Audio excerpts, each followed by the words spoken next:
ये परशु तुम्हारी पहचान बनेगा, ऋषि जमदग्नि पुत्र राम। आज से तुम परशुराम के नाम से जाने जाओगे।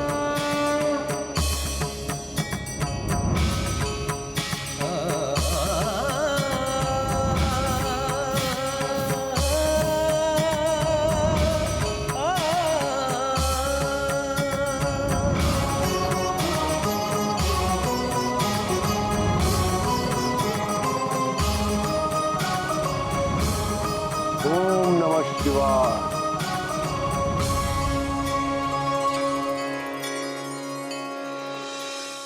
गुरुदेव, आपकी इस विशेष कृपा के लिए आपको कोटि कोटि प्रणाम। ये परशु सदैव अन्याय एवं न्याय के अंत के लिए तत्पर रहे। कल्याणमस्तु। फिर क्या हुआ माता? क्या प्रभु श्री परशुराम ने भोले बाबा से युद्ध कला का प्रशिक्षण लेने के पश्चात उस अत्याचारी राजा कार्तवीर्य का वध कर दिया? पुत्र, शक्ति प्राप्त करने का ये अर्थ नहीं है कि अकारण किसी का भी वध कर दिया जाए। दीर्घ गंभीर रहने वाले प्रभु परशुराम को भविष्य में एक कड़ी परीक्षा का सामना करना था। प्रशिक्षण पूर्ण करने के पश्चात प्रभु परशुराम अपने पिता ऋषि जमदग्नि के आश्रम में यज्ञ अनुष्ठान एवं पूजा अर्चना करते हुए शांति पूर्वक जीवन व्यतीत करने लगे। माता, ऐसा क्या हो गया था जो प्रभु श्री परशुराम जी के शांत जीवन को अशांत कर गया? एक दिन ऋषि जमदग्नि ने प्रभु परशुराम की माता देवी रेणुका को यज्ञ के लिए नदी से स्वच्छ जल लाने को भेजा। देवी रेणुका अपनी पवित्रता एवं पतिव्रत धर्म के लिए विख्यात थी। उनके पतिव्रत धर्म की तेजस्विता इतनी प्रखर थी कि वे कच्चे घड़े से भी पानी भरकर आश्रम ले आती थी और घड़ा कभी फूटता नहीं था। किंतु उस दिन ऐसा नहीं हुआ।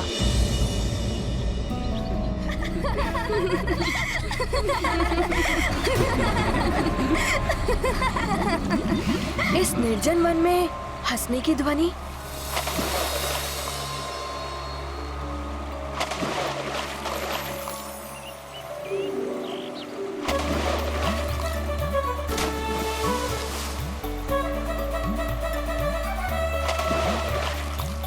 प्रतीत हो रहा है कि कोई गंधर्व है जो अपनी स्त्रियों के साथ जल क्रीड़ा कर रहा है।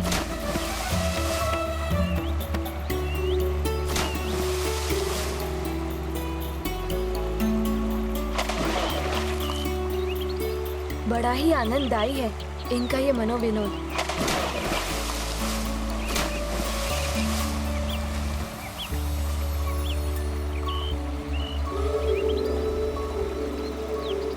ऐसा आनंद तो मेरे जीवन में कदाचित ही कभी आ पाए।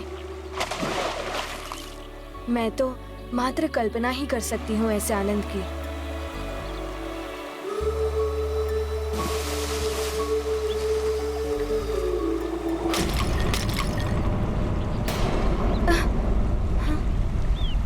ये क्या हो गया? आज ये घड़ा कैसे फूट गया?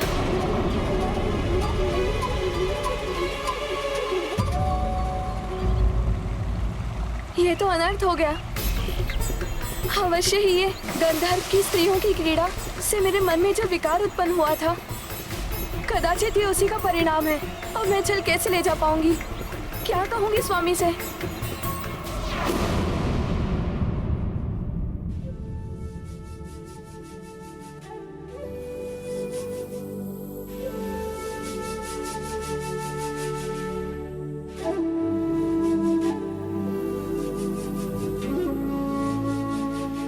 इतना विलंब क्यों हो रहा है? देवी रेणुका आज अभी तक जल लेकर नहीं लौटी। पिताश्री, मैं देख कर आता हूँ कि माँ कहाँ रह गई।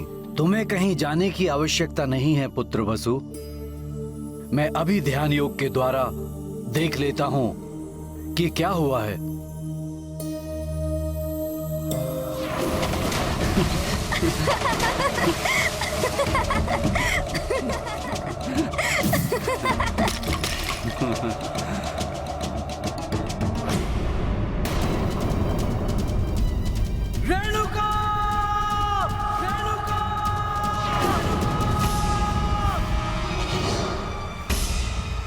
स्वामी का स्वर है। प्रतीत हो रहा है कि वो अधिक ही क्रोध में है। कहीं मुझे दंडित ना करे।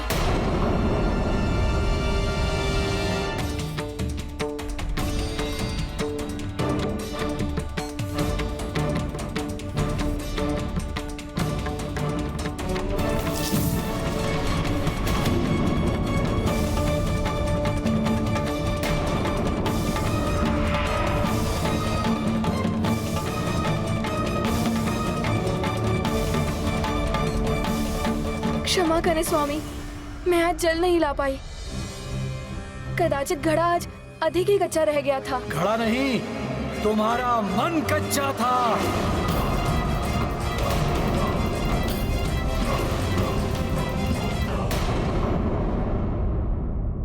जब मन ही दूषित हो गया था तो तुम स्वच्छ जल कैसे लाती? नहीं स्वामी, मुझ पर विश्वास कीजिए, मैं अभी अग्नि की भांति पवित्र हूँ।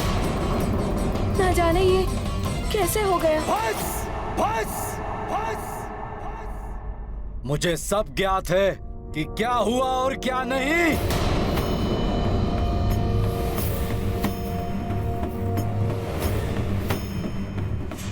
रूपवान, सुखेन, वसु, विश्वास, पुत्रो, ये स्त्री जो तुम्हारी माँ है, इसका मन दूषित हो गया है। सब कुछ जानते हुए भी मिथ्या संभाषण किया है इसने। ये दंड की पात्र है। अतः आगे बढ़ो और अंत कर दो इस स्त्री का।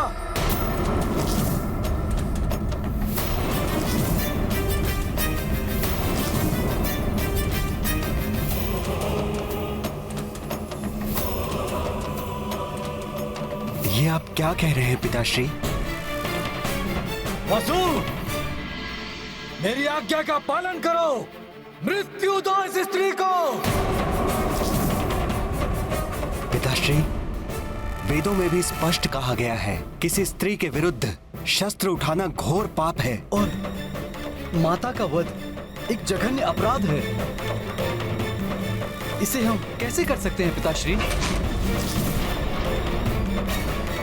एक पतित स्त्री के विरुद्ध अस्त्र नहीं उठा सकते तुम।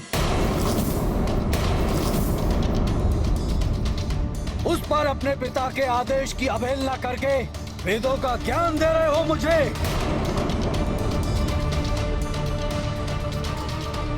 वेदों में तो यह भी लिखा है कि अपने पिता की आज्ञा का पालन न करना घोर पाप होता है। पिता के आदेश की अवज्ञा करने वाले पुत्रों, दंड के पात्र हो तुम सब। मेरा आदेश सुनकर भी तुम सब शिला की भांति मौन एवं स्थिर रहे। मेरा श्राप है तुम सबको, इसी क्षण शिला में परिवर्तित हो जाओगे।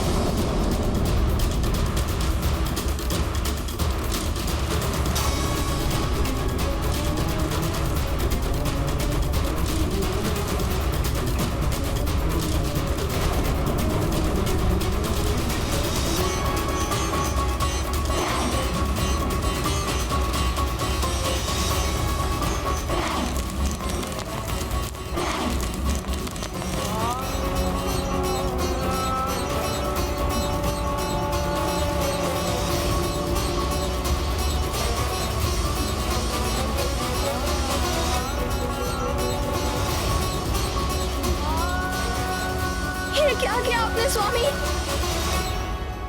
दंड की पात्र तो मैं थी ना, आप मुझे दंड देते। मेरे निर्दोष पुत्रों को अकारण ही दंड दे दिया आपने।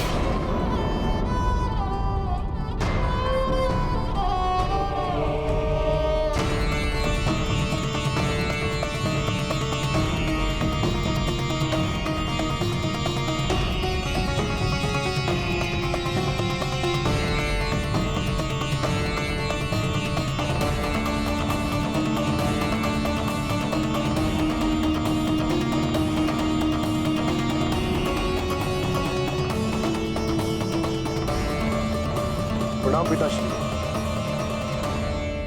प्रणाम मां।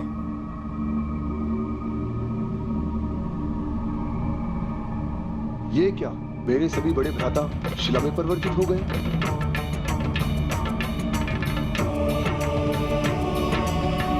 और मां का मुख भी अपराध बोध से मलिन प्रतीत हो रहा है। पिताश्री, क्या हुआ? ये सब राम, पतिव्रत धर्म से पतित हुई अपनी मां का वध कर दो।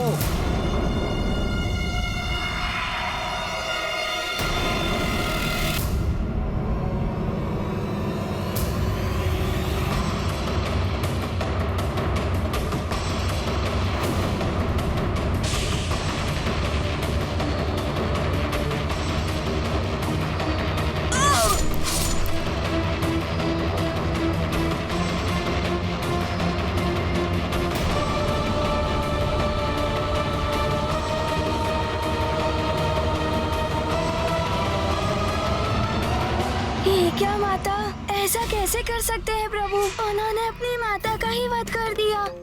हनुमान, जिस प्रकार तुम ये सब सुनकर हतप्रभ हो गए हो, उसी प्रकार ऋषि जमदग्नि भी हतप्रभ हो गए थे। उन्हें समझ ही नहीं आ रहा था कि अचानक ये सब क्या हो गया।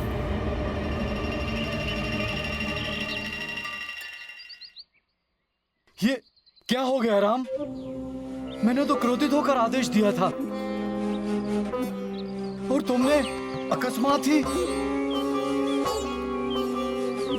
पिता के आदेश का पालन करना पुत्र के लिए सर्वोपरि कर्तव्य होता है पिताश्री। आपने मुझे बाल्यावस्था से यही तो सिखाया है और शास्त्रों में भी यही नीति है। इसीलिए मैंने एक क्षण भी नहीं सोचा। ये जो हुआ दुखद हुआ,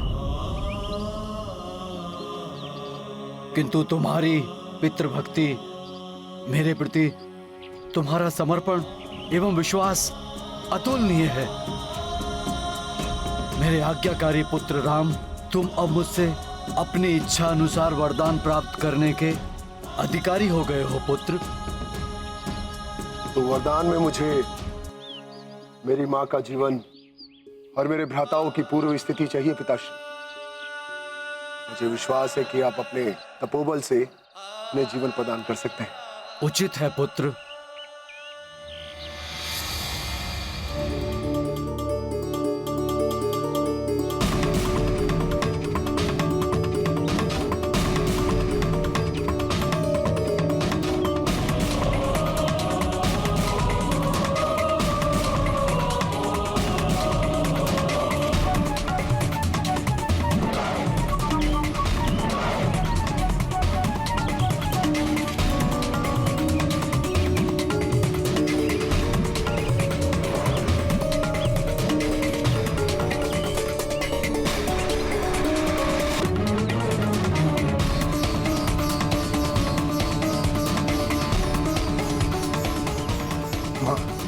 हाँ पुत्र।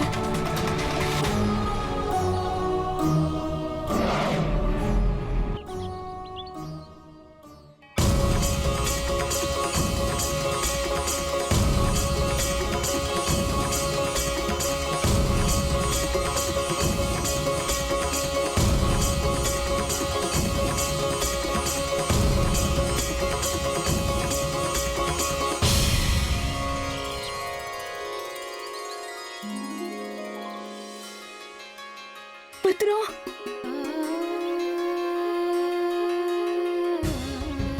तुम ठीक हो ना पुत्र? हाँ माते।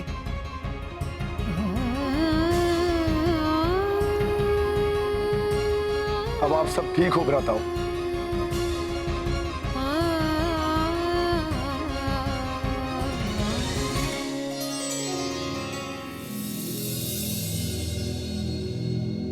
मां,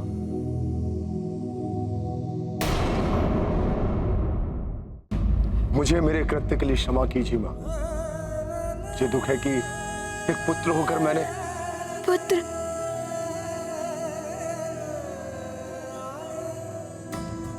दुखी मत हो पुत्र।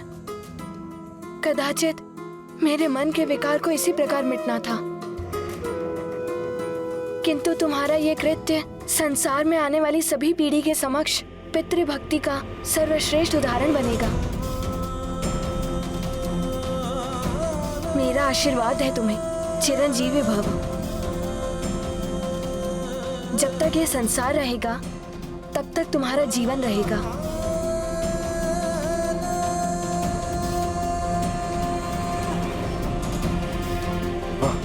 पुत्र।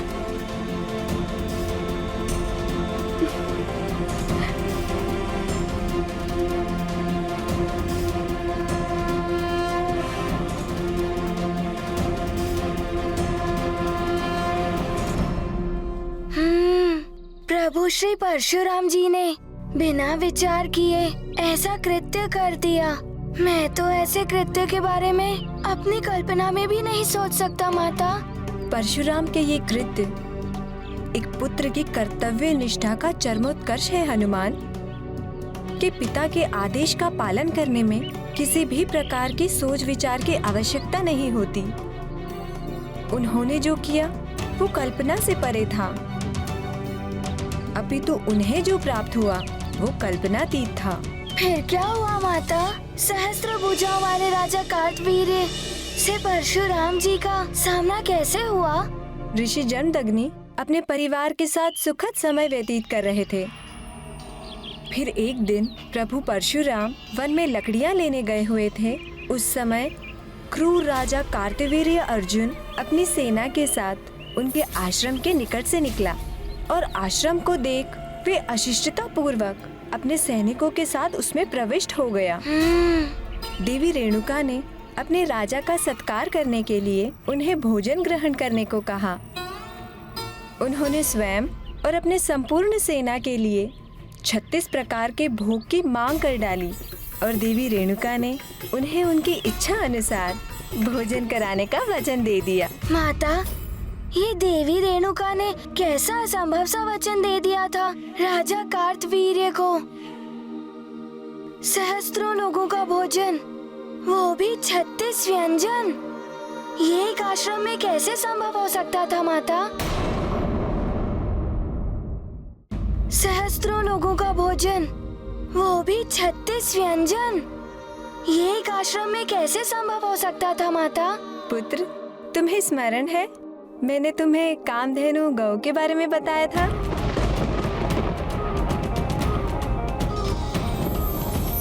हाँ माता, हनुमान को स्मरण है। समुद्र मंथन के समय उत्सर्जित होने वाली दिव्य गौ माता, जो भी इच्छा करो वो प्रदान कर देती है। हाँ, वही कामधेनु गौ ऋषि जमदग्नि को प्रदान की गई, जिससे वे पूजा एवं हवन आदि के लिए दूध, घृत एवं अन्य पवित्र वस्तुएं प्राप्त कर सके। उसी कामधेनु गौ ने ऋषि जमदग्नि की सहायता की और वो सब प्रदान किया जो राजा कार्तवीर्य चाहते थे।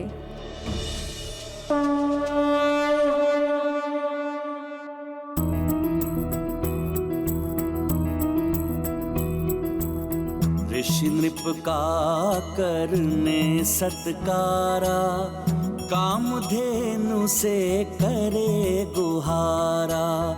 सुरभि गौ देवे मन वांछित, 36 पकवान उपस्थित। पुत्र सहित रेणुका माई, थाल अतिथि गण के सजाई। राजन सैन्य बल संग आए, भोज किए और तृप्ति पाए। तो इस दिव्य गौ ने इन्हें ये भोजन सामग्री, आसन आदि प्रदान किए हैं। इसका अर्थ ये है कि ये इच्छा पूर्ति दिव्य गौ है। कुछ भी मांगा जा सकता है इससे। ऋषिवर,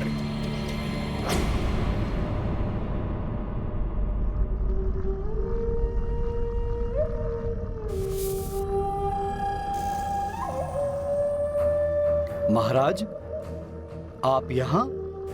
आप जैसे आश्रमवासी के लिए इस इच्छा पूर्ति गौ का कोई उपयोग नहीं है, किंतु मैं इसका विभिन्न प्रकार से उपयोग कर सकता हूं। मैं इसके द्वारा इंद्रलोक की अप्सराओं से भी सुंदर अप्सराएं प्राप्त कर सकता हूं। क्या कुछ नहीं कर सकता मैं इससे?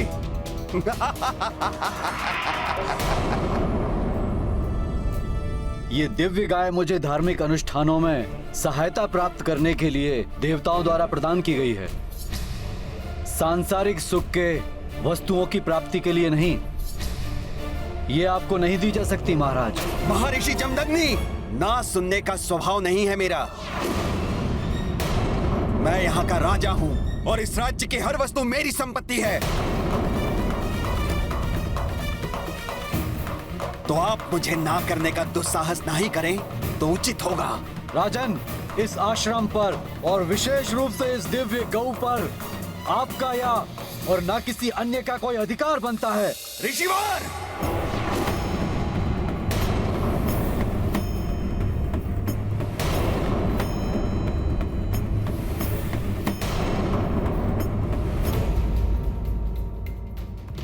इस दिव्य गौ कामधेनु को कोई भी यहाँ से लेके जा नहीं सकता। परशुराम, परशुराम, परशुराम।